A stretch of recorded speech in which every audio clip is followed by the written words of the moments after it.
నమస్తే. This is Sourya. Welcome to our channel. ఈ రోజు మనతో పాటు senior political analyst Immandi Ramarao గారు ఉన్నారు. వారితో మాట్లాడదాం. నమస్తే సార్. నమస్తే.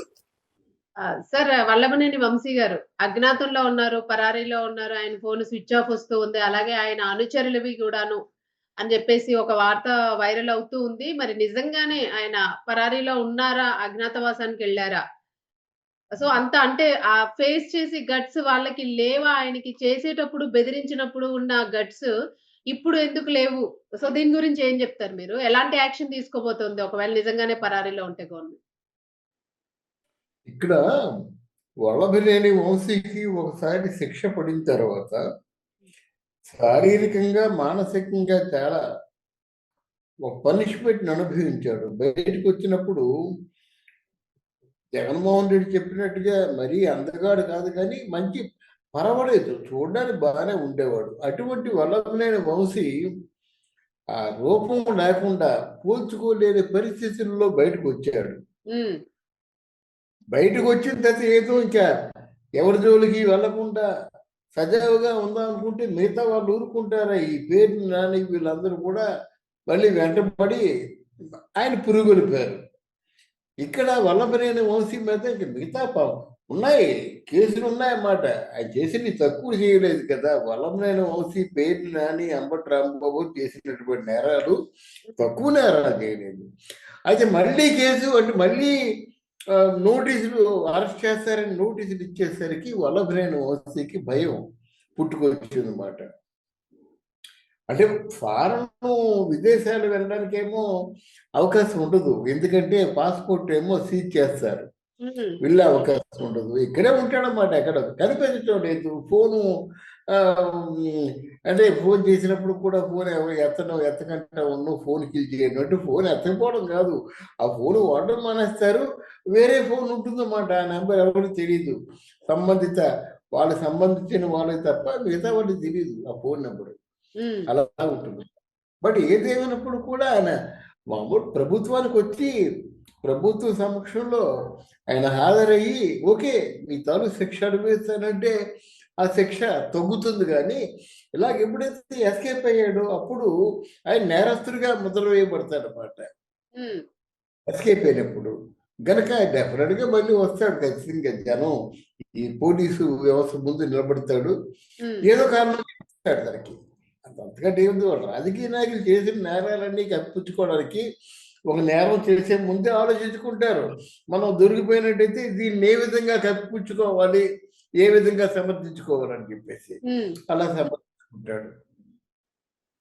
సార్, అంటే ఎందుకు వెళ్లాల్సి వచ్చింది అనేది, అంటే నిజంగానే అజ్ఞాతం అనేది వెళ్ళారా?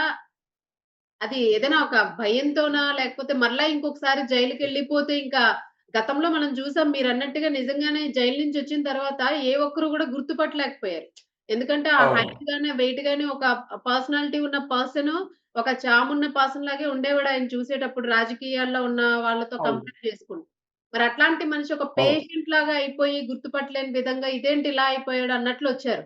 మళ్ళా ఆ భయం ఏదైనా ఉందా ఆయనకి? ఒకవేళ వెళ్తే ఇంకా రాగలనా లేదా అనేటటువంటి శిక్షలు ఏమైనా పడే అవకాశం ఉందా? అంటే ఇక్కడ జైలు శిక్షలన్నీ 2 రకాలుగా ఉంటాయమ్మా.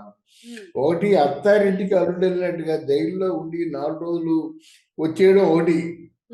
కానీ రెండోది ఏంటంటే ఆ థర్డ్ డిగ్రీ ఎప్పుడైతే ప్రయోగించి వాస్తవాన్ని రాబట్టుకున్నారో అది నరకం అన్నమాట.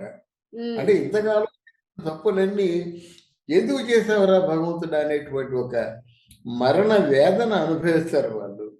ఆ మరణ వేదన అనుభవించాడు కనుక మళ్ళీ జైలు అనేసరికి భయపడి పారిపోయాడు, అంతే. అంతకంటే ఏముంది, పారిపోవడం కాదు, అండర్ గ్రౌండ్ లో ఉంటాడు.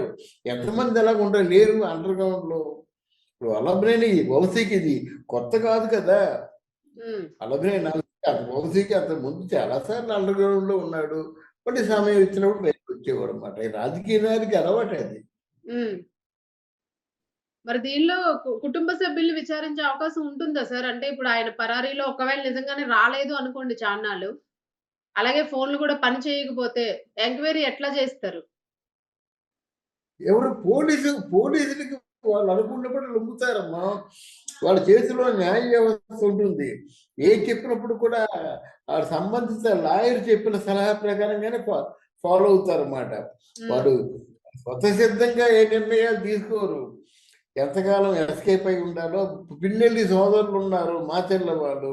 వాళ్ళు ఒక 10 రోజులు కనిపించలేదు, ఎక్కడున్నారో తెలియదు. పోలీసులు తెలుసుకోవాలంటే తెలుసుకుంటారు, కానీ పోలీసులు కూడా ఉదాసీనంగా ఉంటారు.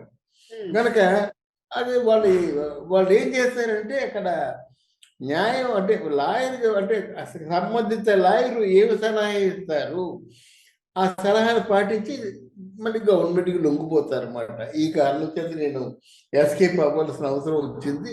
ఏదో కారణాలు చెప్తారు, చెప్పి లొంగిపోతారు. లేదు ఈయన అంటే ఈయనేంటంటే ఆ ధైర్యం అనేసరికి భయభ్రాంతులు అయిపోతున్నాయి అన్నమాట. మళ్ళీ ఏమైపోతానో, జైలుకి వెళ్తే తిరిగి వస్తానో రానో, ఇటువంటి భయం పుట్టుకొచ్చింది వల్లభనేని వంశకి.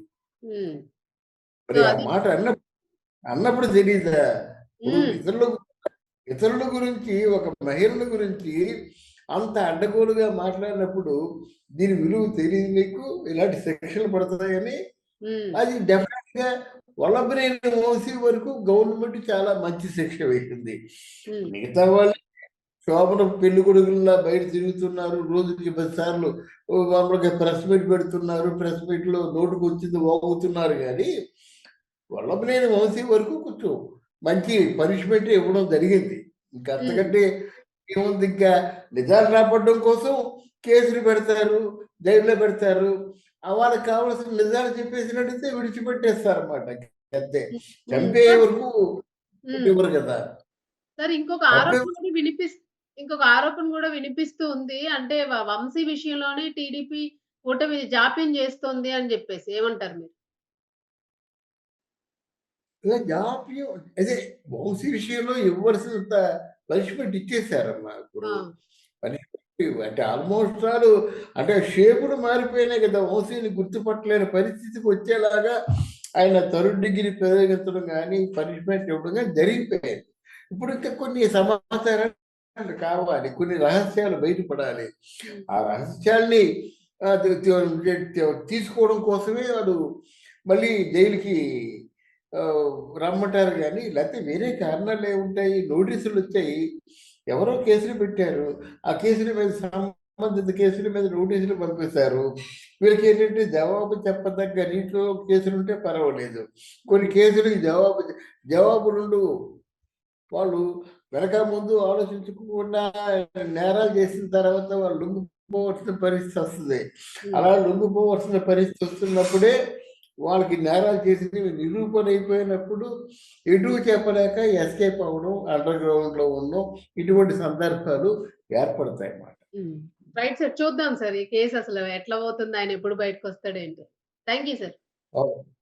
నమస్తే.